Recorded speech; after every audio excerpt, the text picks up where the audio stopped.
Déjà bonjour. Je me présente, je m'appelle Morgane Suppa. Je suis accompagnée du coup de mes acolytes Hugo Salerno qui est à ma gauche et Alexandre Delangre qui est à ma droite. Et on va vous présenter notre jeu du coup qui s'appelle Mask of Sins.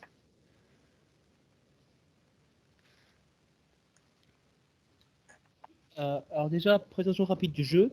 Donc notre jeu, il s'appelle Mask of Sin. Il est exclusivement sur PC. C'est un jeu qui se joue en tout seul, donc en single player. C'est un jeu d'action aventure. Notre cible principale, c'est surtout les fans de fantasy et d'action aventure. Et donc il a été fait avec UE4. Alors nos références principales pour notre jeu, ça a été principalement Godfall. Donc Godfall pour l'univers et ses combats et surtout pour les personnages qui utilisent beaucoup les animaux et d'autres créatures pour tout ce qui est armure et même l'environnement. Pour donc The Sea of Thieves et Zelda, donc pour son style graphique, donc toon shading et low poly. Nous avons aussi pris nos références chez Monster Hunter World, donc pour ces créatures et les combats épiques contre du coup ces créatures-là. Et notre référence phare, donc Fable, donc la trilogie, donc pour l'ascension du héros et pour son combat constant entre le bien et le mal. Alors, je vais vous parler un peu du lore. Alors, il faut savoir que Mask of Sin se passe sur les terres d'Azeria. Donc, il y a des millénaires. Azeria a fait face à la plus grande menace de son histoire. 8 sorciers sont apparus d'un endroit plongé dans l'ombre qui se nomme la Fosse. Et les sorciers sont arrivés pour plonger Azeria dans le chaos et la désolation. Sauf qu'un miracle s'est produit et un sauveur est apparu et a réussi à piéger tous les masques, tous les sorciers dans des masques magiques afin d'éviter que d'autres catastrophes de la sorte euh, se passent à l'avenir. Et, euh, et des millénaires se sont passés, des gardiens ont protégé les masques et le culte des ombres est apparu pour collecter ce pouvoir et réitérer ce que les sorciers ont fait il y a des millénaires. Et Azeria a plus que jamais, besoin d'un sauveur. Alors maintenant, je vais vous faire une rapide présentation du héros et du bestiaire. Donc le héros qu'incarnera le joueur est le gardien. C'est un des descendants des gardiens originaux à qui ont été confiés les masques. Il a été chargé de récupérer les 7 autres masques, car ils sont au nombre de 8, euh, afin que les membres du culte ne les récupèrent pas. Et c'est lui qu'on suivra tout le long de la quête. Les ennemis principaux qu'on rencontrera, ce seront les disciples de Tarlock. Donc, ce sont les membres du culte des ombres qui visent à récupérer tous les masques afin de servir leur sombre dessein. Un des ennemis qu'on rencontrera dans la démo est le sorceleur. Il est le chef du groupe de membres de disciples de Tarlock qui a été envoyé dans le temple oublié que l'on verra dans la démo afin de récupérer le masque, et c'est lui qui barrera la route aux gardiens. Et enfin, nous avons la chimère. La chimère qui était la gardienne du temple oublié et qui s'est faite capturer par les membres du culte et qui s'est faite envoûter afin qu'elle soit sous leur contrôle et qu'elle attaque toute personne osant s'aventurer dans le temple.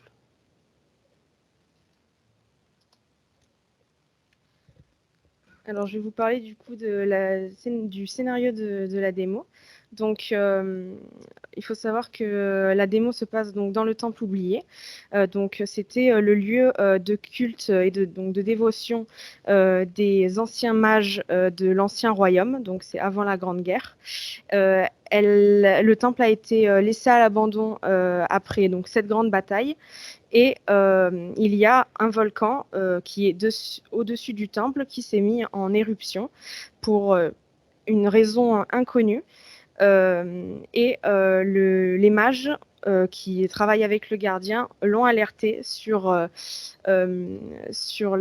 l'activité du volcan.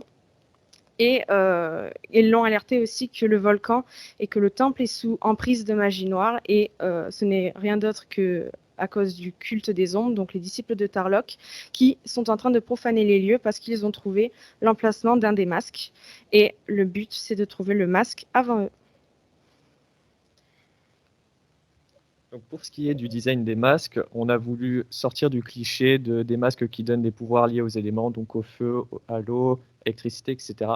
Donc on s'est basé sur les émotions. Donc on a les deux masques qui sont dans la démo, on a le masque de l'effroi et le masque de rage. Donc pour ce qui est de la colorimétrie des masques, on est parti sur des expressions, par exemple avoir une peur bleue pour le masque de l'effroi et être rouge de colère pour le masque de rage. Et le design des sorts que confèrent les masques est également lié aux émotions, c'est-à-dire que le masque de l'effroi, il peut apeurer les ennemis, et le masque de rage, il augmente la puissance de notre personnage, moins il a de points de vie, donc basé plus sur le berserker. Au niveau des choix graphiques que nous avons faits, comme on a dit plus tôt, donc on est en Toon Chain Monopoly, donc principalement inspiré des jeux comme Sea of Thieves, mais aussi Fortnite. Ce qu'on a voulu faire avec ce style, c'est donner un style graphique qui soit agréable à regarder, avec une palette de couleurs variée, donc et chatoyante. Et on a fait ça pour plonger le joueur dans l'émerveillement et découverte, et ainsi lui donner envie d'explorer le monde d'Azaria.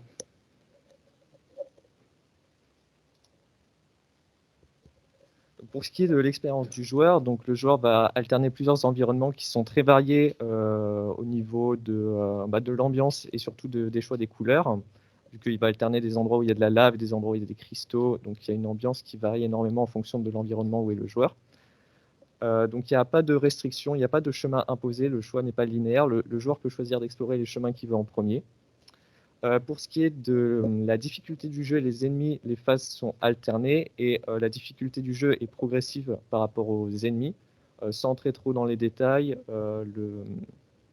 les courbes de dégâts des ennemis suivent une suite géométrique qui est légèrement plus haute que celle du joueur. Du coup, plus le temps va passer, plus les ennemis vont avoir plus de points de vie que le joueur va en avoir. Mais au début, les combats sont relativement faciles. Voilà.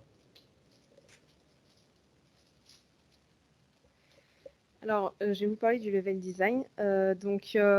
On a créé un level design qui respecte du coup l'esthétisme et l'esthétique des jeux comme Sea of Thieves, donc tout ce qui est Toon Shading, Low Poly et Zelda aussi. Donc la disposition du temple a été créée pour donner le choix aux joueurs, comme expliquait Alexandre. On a décidé de faire un choix, donc ça s'appelle du parallélisme, merci. C'est-à-dire que le joueur, il n'y a pas en fait, ce n'est pas un seul chemin conducteur pour passer des énigmes, etc. En fait, on peut faire les énigmes dans l'ordre que l'on veut. On n'impose pas, en fait, c'est selon le bon vouloir du joueur et selon là où il a atterri en fait dans le donjon. Il y a différentes ambiances. Ça peut passer d'un endroit un peu plus macabre, donc avec de la lave, des ossements, etc. Et un endroit un peu plus fabuleux, si je puis dire, avec des cristaux et une ambiance un petit peu avec des carillons, etc. pour rappeler vraiment un petit côté fantaisiste. Le level design a été conçu sur plusieurs étages pour pas cantonner le joueur à rester sur un seul et même étage pour vraiment varier en fait l'aspect du donjon pour que ça ressemble vraiment à un vrai donjon comme on en connaît si bien dans les jeux vidéo. Alors, la réalisation du level. Alors déjà, le premier jour, on a commencé à faire, on a schématisé du coup comment on voyait le donjon, etc. Donc le premier jour, on a fait ce qui s'appelle du blocking level. Donc c'est qu'avec les cubes. Et là, j'ai les assets géométriques que propose Unreal Engine en attente du coup des assets DB1. Ensuite, la quatrième semaine, donc, on a mis en place un petit peu les assets et aussi les packs qu'on a trouvés sur le marché Unreal. Et la dernière semaine, voilà, c'était fini. On avait tout ce qu'il nous fallait et le level design était fini. Donc pour ce qui est du sound design, donc il y a énormément de sound design dans le jeu. On a voulu faire un sound design adapté à l'ambiance que proposent les différentes parties du niveau, donc qui varie énormément. On a voulu faire que l'expérience du joueur soit assez réaliste. Il y a beaucoup de bruit d'immersion, etc. Et le son s'adapte aux situations du jeu et permet de rythmer le jeu.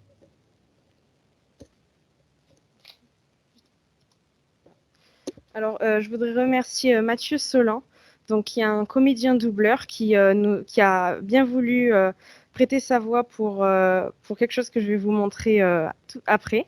Il est connu notamment pour une voix qu'il a fait dans One Punch Man, donc l'animé. Il est aussi compositeur, auteur, imitateur. Il fait très très très bien, surtout Shrek, et cosplayer. Voilà. Non, non, non, non.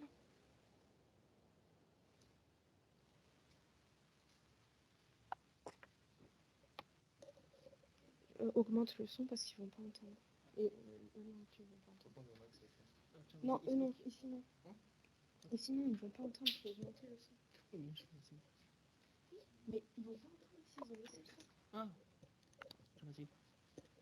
vas-y. Donc,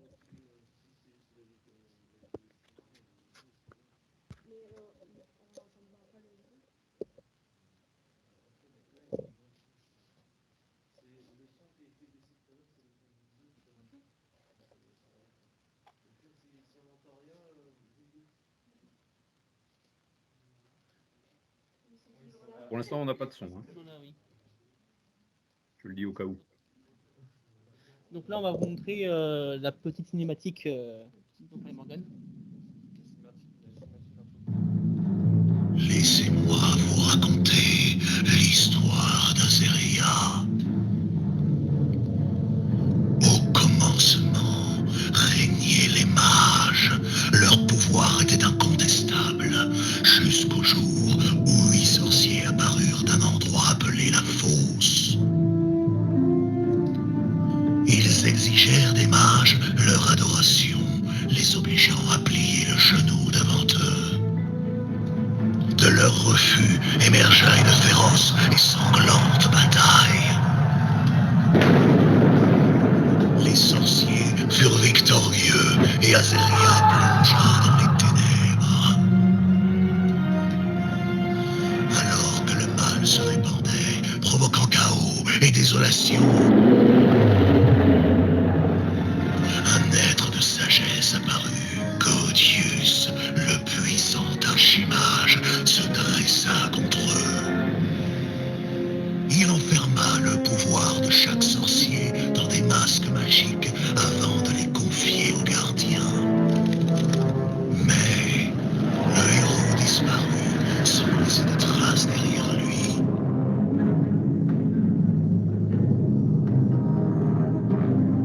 Les années passèrent et l'un après l'autre, les gardiens périrent, laissant leur descendance protéger les masques.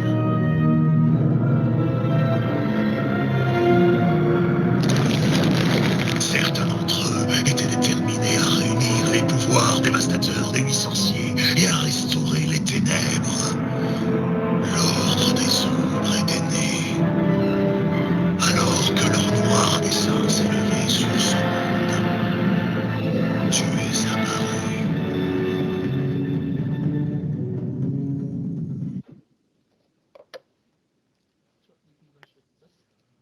Et maintenant, la démo du coup.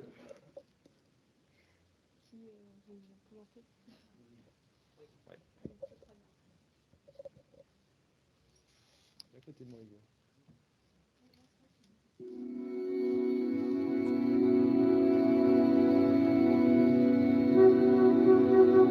Est-ce que pour le son, c'est trop fort pour vous? On a entendu ta voix par-dessus, ça a l'air d'aller. C'est peut-être un peu Ouais. fort, peut-être un peu fort la musique, mais Ouais. je te ferai signe si jamais on a des. Ouais, idem. Ouais.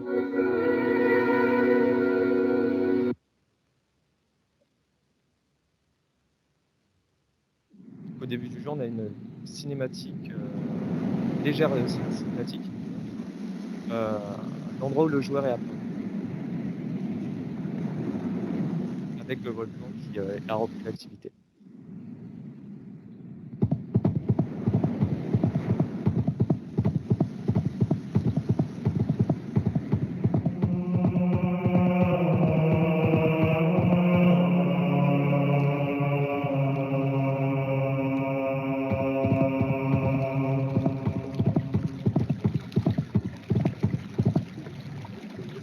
Là, on est face à la première énigme.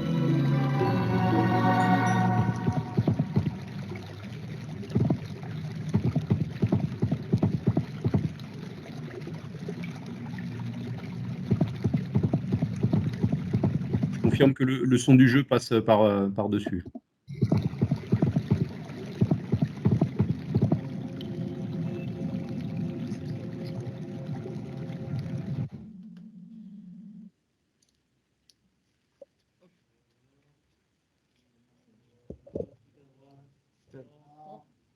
Non.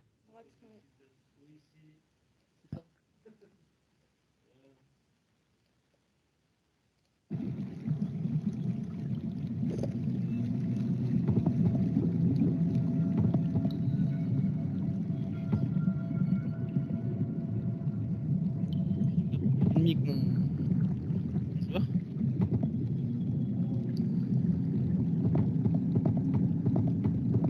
Peut-être que si tu parles très proche du micro, peut-être que ça prendra le dessus. Alors,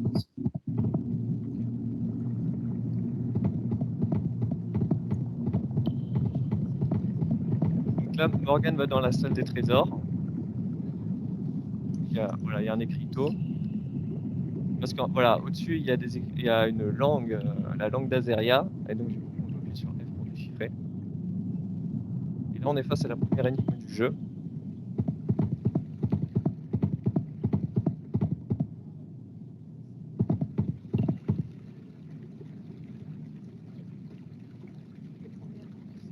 En fait, ouais, le but c'est d'avoir le premier cristaux et en fait le joueur peut interagir avec les statues. Et en fait, voilà, pour résoudre l'énigme, c'est une énigme basique. Il faut que les statues regardent le cristaux pour détruire la barrière. Là, Morgan a fait pivoter les statues pour le premier cristal.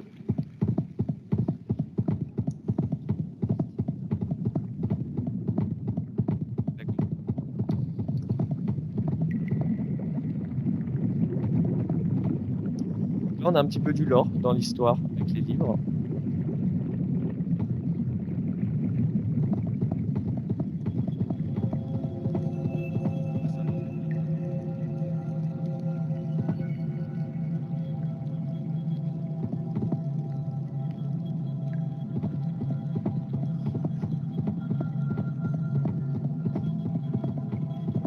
En attendant, je peux vous expliquer un petit peu le HUD. Donc, le chiffre au milieu dans le cercle, c'est le niveau du joueur avec en dessous sa barre d'expérience. Le premier 1 avec un peu l'image de tête de mort, c'est Morgan est tombé dans la lave. C'est en fait le masque de l'effroi. En fait, la première barre qui est en dessous d'expérience du joueur, ce sont les barres avec les masques. Donc là, au début du jeu, le joueur n'en a qu'un seul, du coup, il n'y a qu'un seul qui est affiché. Et rapidement les sorts, donc le T, c'est le trait. Donc en fait, le masque applique, effraie les ennemis, ce qui leur inflige des dégâts sur la durée. Le premier sort, le A, s'appelle épouvante, ça permet de faire repousser les ennemis et de les apeurer. Et le deuxième sort s'appelle mâchoire abyssale. En fait, ça crée 3 cercles au sol qui s'éloignent du joueur. Et chaque joueur qui s'éloigne de plus en plus du joueur inflige de plus en plus de dégâts en fait. Donc on a aussi intégré un système d'escalade dans le jeu pour pouvoir explorer le niveau.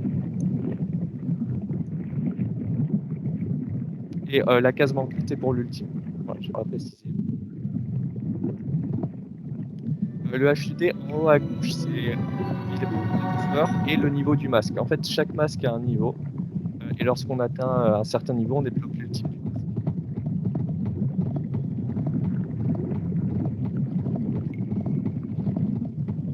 Oui, donc l'escalade est une mécanique phare dans le jeu. Là, Morgane a littéralement déchiré l'ennemi. On a un petit retour utilisateur. Là, on a l'inventaire. Pardon, on a la pause avec l'inventaire qui est en bas à droite. Voilà, truc rapide. Et là, on a un inventaire qui est divisé en 3 parties. Donc, on a les potions qui sont les consommables, on a les masques et on a les cristaux. Donc là, on a que un cristal, pardon.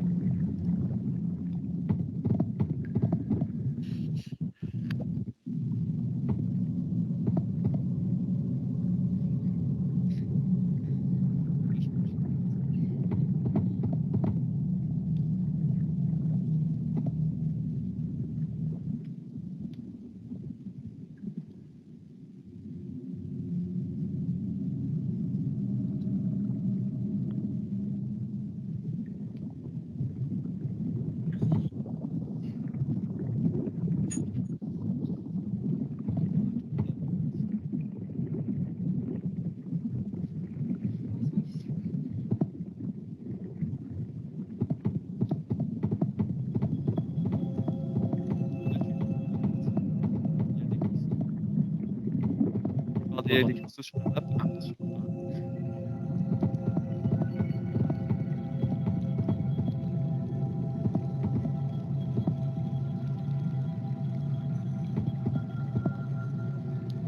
Donc pour parler des chiffres qui s'affichent à l'écran, les points de dégâts qu'on inflige sont écrits en blanc et les points de dégâts qu'on reçoit sont en rouge.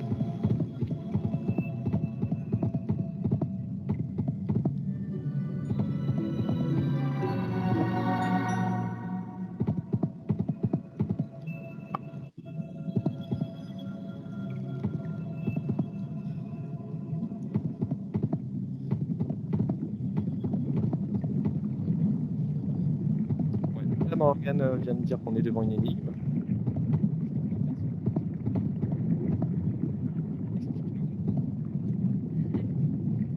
C'est très très dur, attention. Alors tout simplement, il y a des couleurs sur la porte et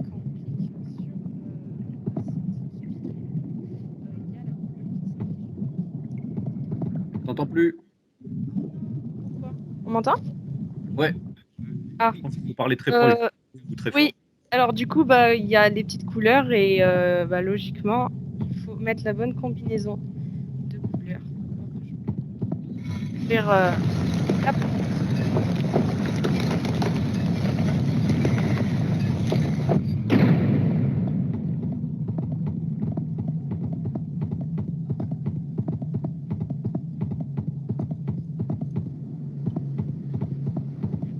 Là, il y a un cristal qui est disposé au centre d'une arène suspecte et complètement. Voilà, et donc. Et...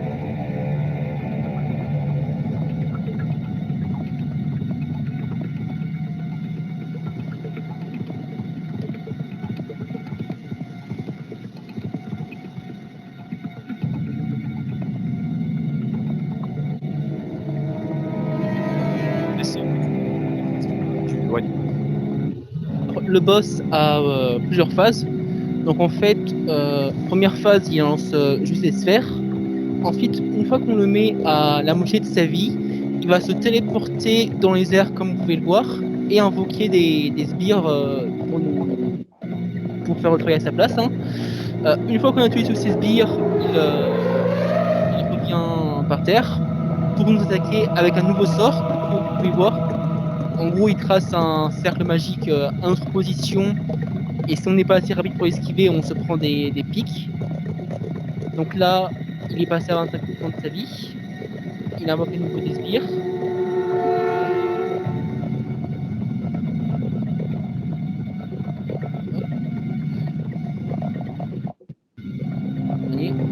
Et là, dernière phase de...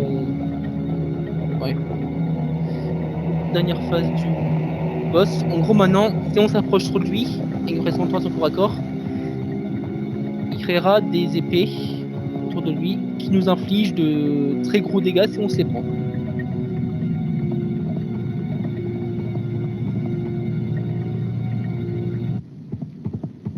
Et voilà, donc là, le boss a été vaincu et le cristal a réapparu et maintenant on peut continuer.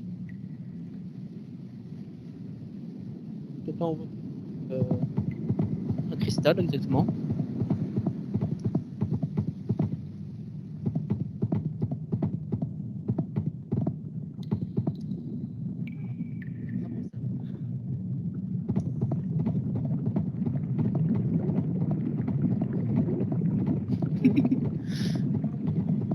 Deuxième fois. Oui.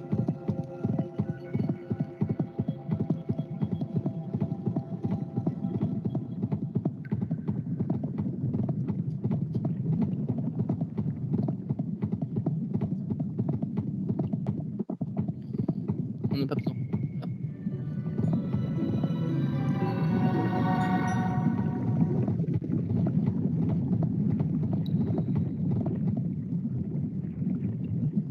Non.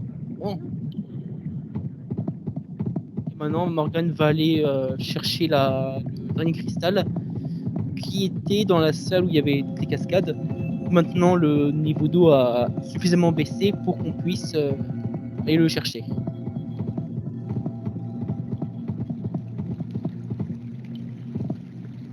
Quoi ?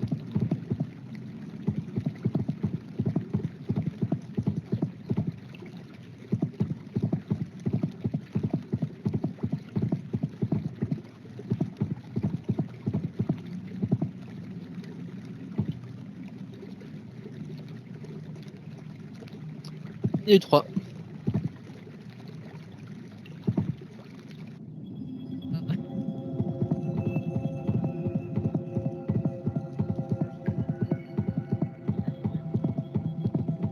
C'est pratique, c'est fort pratique.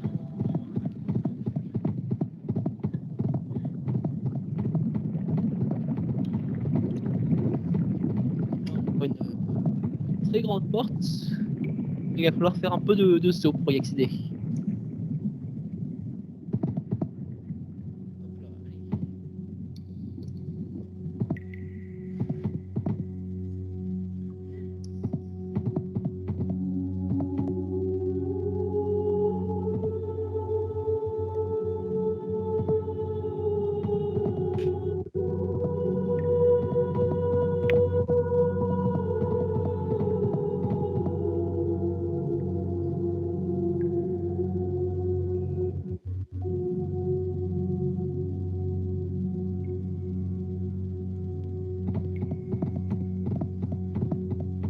On arrive dans une très grande salle.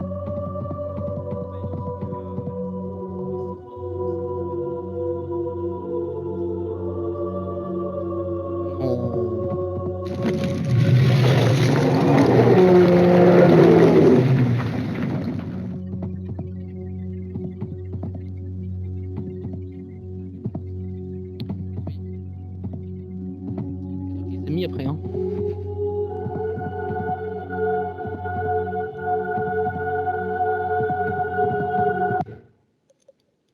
Voilà, on arrive dans une nouvelle salle.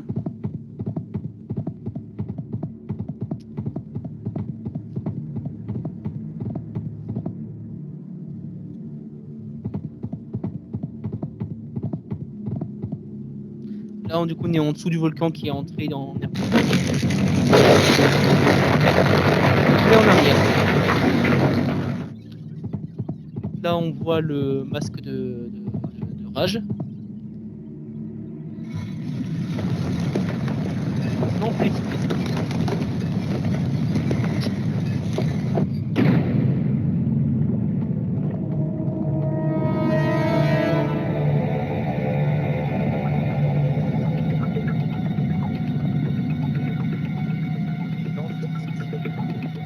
Ah.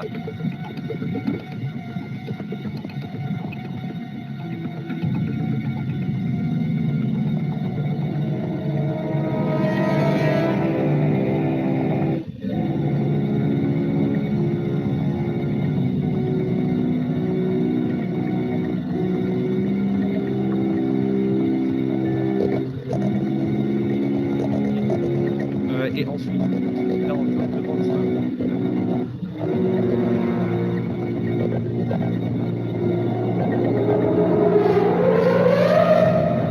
et proportionnellement.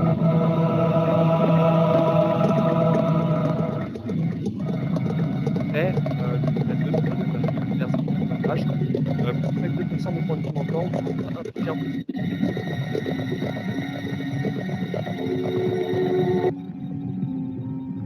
Morgane, Et là, petite cinématique de fin.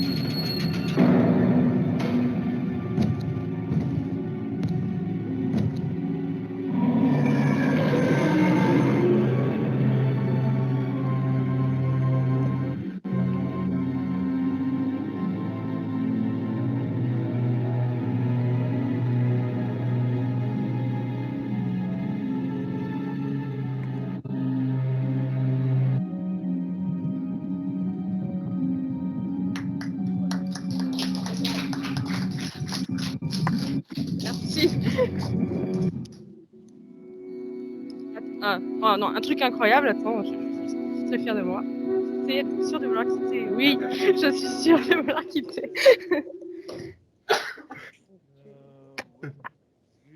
C'est bon, donc vous avez pu bien tout entendre, tout ça. Non, on avait encore le souci. Ah, bon. Ok, bah du coup, vous allez pouvoir revenir sur tout ça. Qui veut prendre la parole? Ok, je choisis au hasard, sinon. Alors, vu que Pascal est en train de bouffer un gâteau, Evans, on va te laisser la parole. Ok, pareil, hein, félicitations, franchement, c'est du bon boulot. J'aime beaucoup le cara design du gardien, avec la tête d'ours sur le bras et la petite touche un petit peu Assassin's Creed avec le petit poignard qu'il a sur le bras. J'ai beaucoup aimé aussi l'approche originale d'utiliser les sentiments plutôt que les éléments. C'est quelque chose qu'on voit pas tout le temps, hein. Et on voit qu'il y a une approche scénaristique assez forte. On voit qu'il y a de la recherche dans le scénario et tout, avec les petits collectibles qu'on voit ici et là pour en savoir un peu plus sur le lore. La même remarque que pour le projet précédent, on ne voyait pas forcément que les livres qui étaient sur la table étaient interactifs. On pouvait lire ce qu'il y avait à l'intérieur et tout. Le vaulting rend plutôt bien aussi. Franchement, ça a l'air d'être plutôt bien codé. J'ai pas vu de bug apparent. Et j'ai gros coup de cœur pour le trailer. Franchement, chapeau. Ça rend vraiment bien. Et avec la voix du comédien, je me rappelle plus de son nom. J'ai vraiment eu l'impression, honnêtement, de voir un trailer de Darksiders. Ça m'a beaucoup fait penser à Darksiders. Et voilà. Et du coup, j'ai 2 ou 3 petites questions. La première, c'est vous parlez de cel shading dans votre projet. Concrètement, il est géré comment? Est-ce que c'est du post-process? J'ai pas eu l'impression d'en voir un peu partout.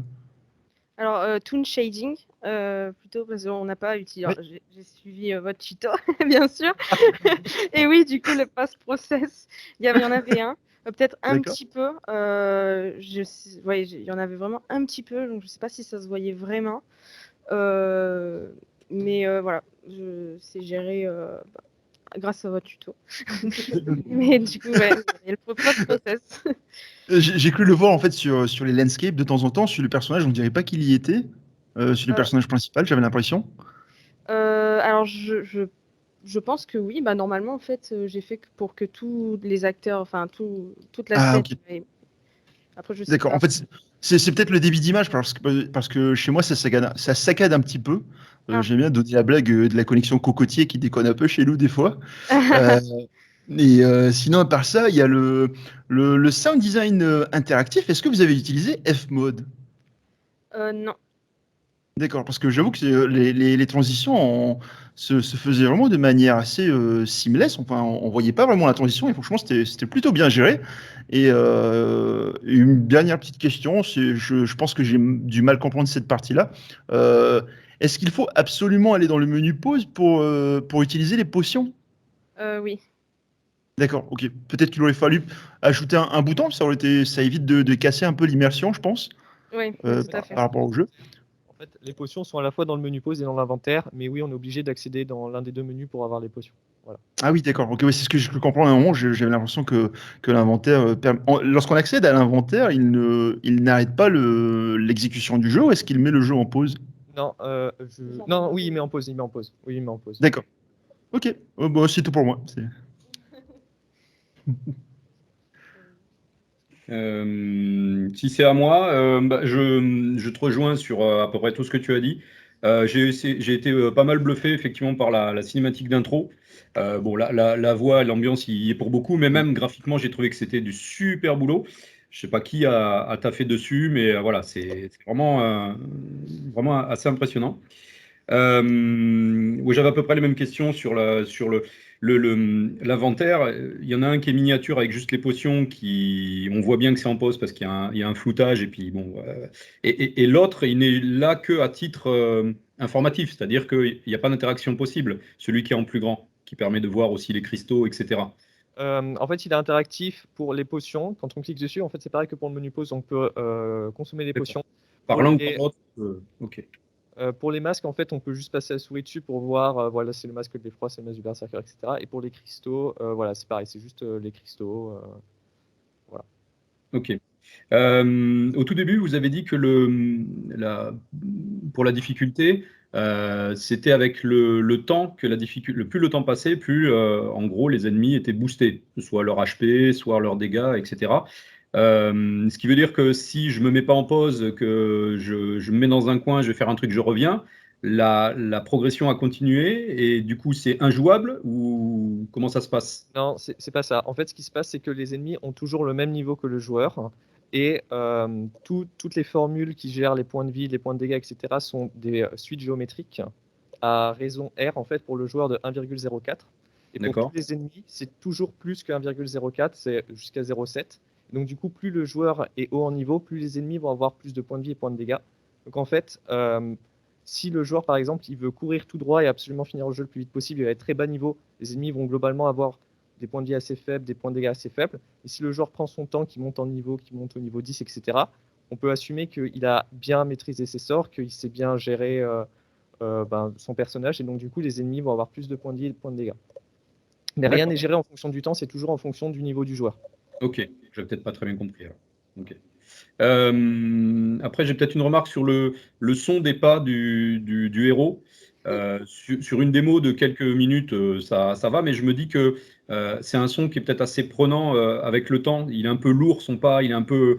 Et quand il y a des périodes où on entend, où c'est plutôt calme, on l'entend beaucoup. Et je me dis peut-être que si je joue une heure ou deux, peut-être qu'à un moment, ça va être peut-être un petit peu trop lourd. Euh, Qu'est-ce que j'ai mis d'autre? Ouais, je te rejoins aussi, Evan, sur les musiques et les transitions. Quand le petit levier, hop, la musique qui arrive et tout, ça c'était vachement bien. Euh, les énigmes sont sympas, bon, peut-être un peu trop simples, mais voilà, c'est sympa. Euh, Qu'est-ce que je voulais dire? Tout ce qui est VFX, c'est vous qui l'avez fait? Ou c'est les artistes? Ou c'est Non, récupéré? les effets spéciaux, c'est vient de Infinity Pack, il me semble. Infinity Blade, D'accord, pardon. ok. Et donc, c'est juste nous, après, qui avons pris les FX et changé un peu la couleur, un peu trafiqué dedans pour que ce soit Ouais, un peu ouais, classique. comme vous voulez. La chimère, à la fin, elle est animée.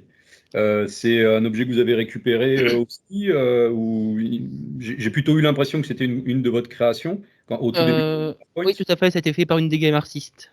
D'accord. Donc elle a fait aussi l'animation. La animation. Elle a tout fait de A à Z. D'accord. Pas mal parce que il me semble que la première année, il n'y a pas ce genre de choses qui est vu, des animations de ce niveau-là, non? Faut demander au prof. D'accord. Si, Prof? apparemment si. D'accord. Ok. Moi, j'ai trouvé ça pas mal. Ok. C'était abordé, apparemment. Voilà. Ok. Les, Les trois icônes qu'il y a dans la barre des sorts, là, j'ai trouvé qu'ils étaient super chouettes. C'est de la création aussi ou c'est récupéré? Ça, c'est Les icônes pour les masques, c'est ça? Ouais. Non, Euh, c'était récupéré. d'accord. Ok. Enfin, ouais, globalement, tout ce qui est dans le HUD, enfin, sauf le HUD en lui-même, a été récupéré. Les icônes pour les sorts et pour les masques ont été récupérées. D'accord. Ok. Voilà. Euh, j'ai pas beaucoup plus de choses. Si, au niveau mécanique, toute la partie qui consiste à s'agripper, sauter, etc., etc. Si vous deviez essayer d'expliquer qu'est-ce que vous avez mis en place pour faire ça, sans rentrer trop dans la technique. Je saute, j'arrive près d'une paroi, comment je sais si je tombe ou si au contraire je peux m'accrocher? Qu'est-ce que vous avez mis en place mécaniquement pour faire ça? Ça, on a suivi un tuto. Donc en fait, c'était un. On a en gros. J'ai pas encore traité le sujet. En fait, ça dépend de la couleur de la pierre. En fait, c'est les pierres qui sont belges, c'est ça. En gros, on peut s'agripper. Et en fait, faut que le joueur arrive, sa tête arrive quand il saute au niveau du haut de la pierre et pouvoir s'agripper. Et en fait, il peut aller de droite à gauche. Et s'il arrive au bord de la pierre, il peut plus aller dans un sens ou dans l'autre. S'il va à gauche et qu'il n'y a plus rien à gauche, il peut plus aller à gauche. C'est des Voilà. ledge tracers. C'est des D'accord. tracers, c'est vrai. Ok, ouais, ça m'intéresserait de voir comment vous avez mis en place. Oui. Après, animation, montage. Ok. Et après, dernière remarque, parce que je prends beaucoup de temps, plus sur la partie peut-être DA, enfin graphique. Au niveau des assets, j'ai trouvé que par endroit, il y avait peut-être un petit manque d'homogénéité. Il y a des objets qui sont assez détaillés et d'autres peut-être un peu moins. Peut-être un manque d'homogénéité sur certaines textures par rapport au mur, les différences entre le mur, le sol, les trucs comme ça. Mais il faudrait que je vois. Mais bon, c'est pas énorme. Hein, j'ai juste l'impression un petit peu. Voilà. Juste si, allez, la toute dernière, et après vraiment j'arrête, mais celle-là elle est positive, c'est la fin, la dernière pièce, quand on rentre, où effectivement on voit pas grand-chose à part la forme circulaire au centre, et quand on s'approche, là on a le décor qui apparaît par en dessous, on voit qu'en fait c'est un énorme cratère avec les bâtiments en cercle. Ça j'ai trouvé que c'était vraiment chouette. Ça donne vraiment l'impression que waouh, on découvre et on comprend qu'on est dans le cratère. Voilà, j'aime bien comment ça a été amené graphiquement en avançant que ça arrive. Voilà, ça c'était très chouette. Et voilà. Et sinon, bon boulot aussi. Hein. Ouais, mais je rejoins Pascal sur le côté graphique. C'est plutôt assez chouette. Il y a des choses à améliorer, mais globalement, on a une bonne visibilité et lisibilité. Et ça, du coup, c'est important. Je rebondis sur un truc, Pascal, que tu as dit par rapport à la chimère. Oui. Est-ce qu'il y avait au début du projet, est-ce que vous aviez tout de suite, dès le début, envisagé de faire le boss chimère jouable?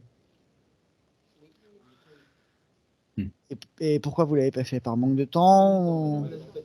On a du code, mais quand même voulu le garder pour faire cette cinématique de fin pour déjà le garder. Donner envie aux joueurs d'acheter la démo. Comme c'est une démo. Ouais, d'accord. C'est la même personne qui a fait l'intro en 2D?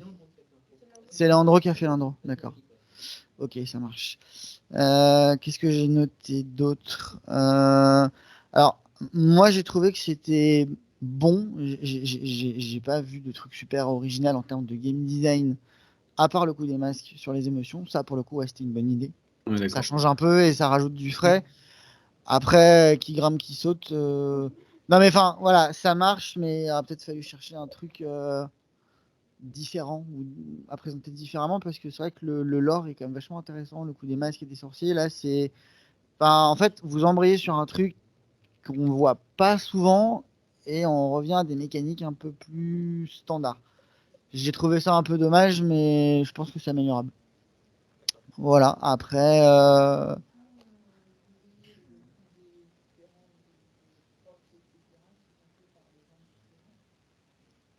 Tu veux que j'explique ça? Ouais, en fait, Pascal, c'était un workshop commun avec les game artists, donc avec la première année de 3D.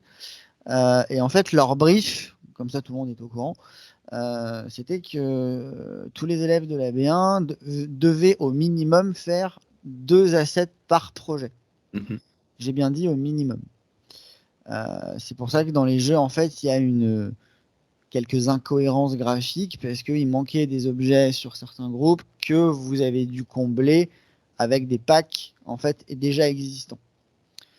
Voilà, donc il y a des élèves qui ont joué le jeu et d'autres un peu moins et d'autres pas du tout. Donc c'est ce qui explique les différences de modélisation et d'aspect, de texture, de couleur, etc., etc. Voilà, donc c'est pas entièrement la faute entre guillemets OGD. Voilà. Mais Après, ouais, c'est- non, sinon, pour le coup, ça fait il est joli. Enfin, voilà, moi, j'en tire quelque chose de plutôt joli et c'est cool. Et voilà. Mais j'avoue que, sachant que tous les artistes contribuent pour chaque projet, effectivement, du coup, je me dis c'est extrêmement compliqué d'arriver à la fin à avoir quelque chose d'extrêmement homogène et qui corresponde Ouais. à ce qu'on veut. Soit on prend tout ce qu'a fait un seul artiste, comme ça on est sûr, mais c'est à lui de faire tous les assets. Soit on doit essayer de communiquer avec chacun pour qu'il puisse. Enfin, j'imagine que ça n'a pas dû être simple.